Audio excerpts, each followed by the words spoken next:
నిజం నిప్పు అంటుకుంటే అది ముప్పు, అందుకే అబద్ధం చెప్పు అప్పుడే తప్పు కూడా ఒప్పు అనేటటువంటి ఒక ఫార్ములాని ఇప్పుడు ఫాలో అవుతున్నది ప్రభుత్వం కావచ్చు, అధికార యంత్రాంగం కావచ్చు. సింహాచలంలో ఏం జరిగింది? ఎప్పుడు ప్రారంభించారు? ఆ గోడ నిర్మాణం ఎప్పుడు పూర్తయిపోయింది? అసలు ప్రారంభానికి సంబంధించి ఎలాంటి ఇంజనీరింగ్ ఎక్స్‌పర్టైజేషన్ తీసుకున్నారు? అదంతా టూరిజం వాళ్ళు కట్టించారని దేవాదాయ శాఖ వాళ్ళు కట్టించారని టూరిజం శాఖ. అదేంటో నిన్న చెప్పలేరా? ఎవరు కట్టించారు అది? మన రాష్ట్రంలోనే ఉందా? మన దేశంలోనే ఉందా? ఎవరా కాంట్రాక్టర్? ఎందుకు ఆ పేరు బయట పెట్టట్లేదు?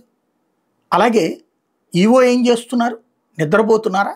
దేవాదాయ శాఖ కమిషనర్ ఏం చేస్తున్నారు?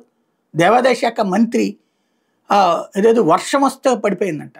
వర్షం వస్తే పడిపోయేటటువంటి కన్స్ట్రక్షన్ ఎట్టా ఉంది అసలు? అది కూడా అంతమంది ప్రజల ప్రాణాలు తీసినటువంటిది.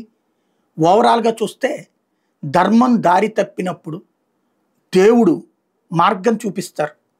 ఇప్పుడు అధర్మం అనేటటువంటిది పెచ్చు మీరుతున్నప్పుడు బలిపశువులు అయ్యింది సాధారణ ప్రజలు.